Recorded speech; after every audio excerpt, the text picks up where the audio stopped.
And what about when I feel judgment or criticism towards others?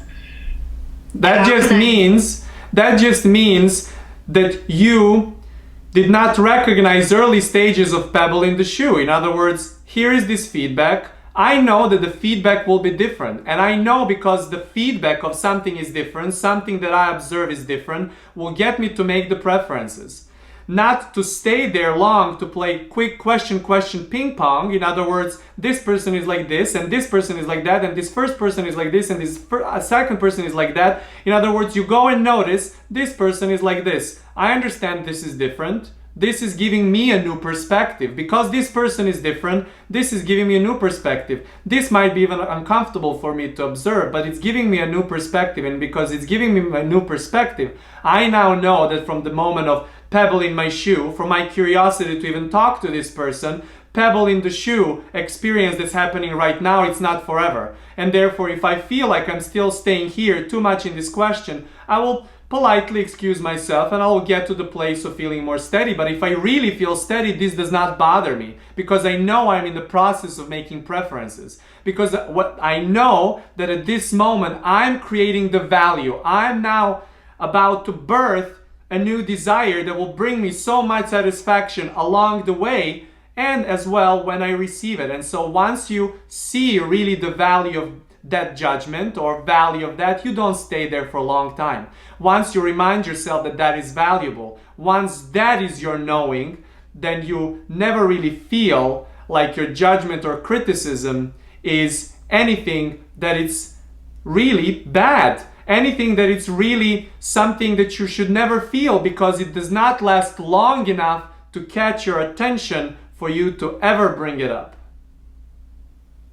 That's beautiful. So I can have discernment about people, but I have felt like I'm almost judging myself for having that feeling. You're judging yourself for judging them. And therefore, Yes. when you're judging yourself for judging them, you are saying, I'm supposed to stay in this place of general love and not observe any variety ever. What you're saying is, I am at this moment supposed to stay in this place of God at all times and not have anything precise through my attention. And since that is really not the way things are working, once you cut yourself some slack about this, in other words, once you see that it's not your physical nor your eternal experience to be in the place of bliss at all times, in other words, staying in the general place, but that you're dancing and making your specific general dance, your question answer dance, your focused unfocused dance, when you're making every part of that blissful, that is when you understand that there is no grand prize of you staying unfocused for a long time, as unfocused as you can be in your physicality. In other words, in that place of love and satisfaction and bliss, without giving attention, but that you want to get to that place while giving attention to everyone. And then you understand that you, by judging someone at that moment, are making the preference because that reflection is always coming back to you. It is not other way around.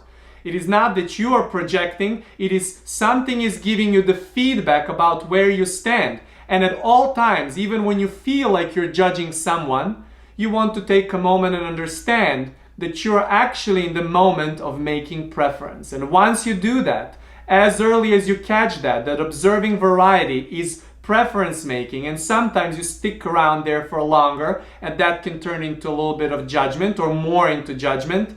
But then you don't need to add any more judgment that you're to yourself about judging someone else. In other words, when you see the value of giving your attention to make preference, then all of these are experiences you quite often laugh about. Kosta and Armand have had these experiences before, and when they met and they found the teachings of Abraham Hicks for quite some time, they were trying not to talk about it. In other words, they were in a habit of gossiping. They were in a habit of sharing between each other probably 1% of all other people, but still they became aware in those rare instances that they would really judge. They would say this and they would say that, and they would try really to hold it back and pretend it never happened because they did not want to get momentum going into judgment. And while they were quite successful in certain ways, just recently they understood that it's okay for them to observe something, not like that, stay there for a moment, knowing it's serving them. Knowing it's serving them, and for as long as it's not getting their emotions or their feelings to give them some very discomforting experiences, they don't even need to change the topic. They do not even need to stop talking about it.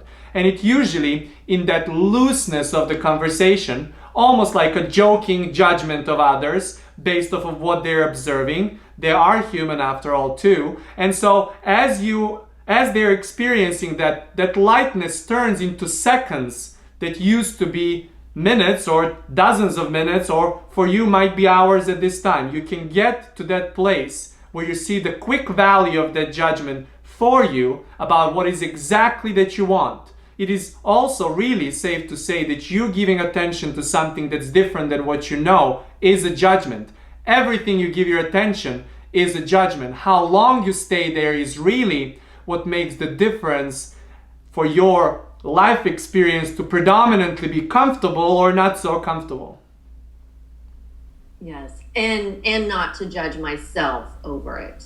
Like just to make the observation and let it go. And when you make an observation, and sometimes you go to the place of self-judgment, you say, this judgment of others that I've had now bounced back on me, judging myself for judging them, and therefore I understand it still has the value. I'm still tweaking this dance between question and answer, and I do not have to be in a judgment loop. It's easier to judge others than to judge me. It's easier to give attention to them than to give attention to me. You understand that is consistently the dance. That is the dance. Your focus outwards and your focus inwards. Your focus inwards, if it truly is focus inwards, will never feel like judgment. So when you experience the judgment to yourself, you're experiencing judgment of the process of what you've given outside, not of the judgment of you. You, from your fuller perspective, can never judge you, as well as you, from your place of self, can never judge you. You can just judge sometimes more that which you're observing outwards, and sometimes by judging, what you're trying to say is, I do not want to see all of these mirror reflections coming back as the stones and not pebbles in the shoe. And we're saying, get ahead of it a little bit, be easy about it a little bit, make a joke about it a little bit, and you will see that it will never be like the slightest, tiniest pebble in your shoe, as the experience and everything that you have and give your attention to will become wonderful.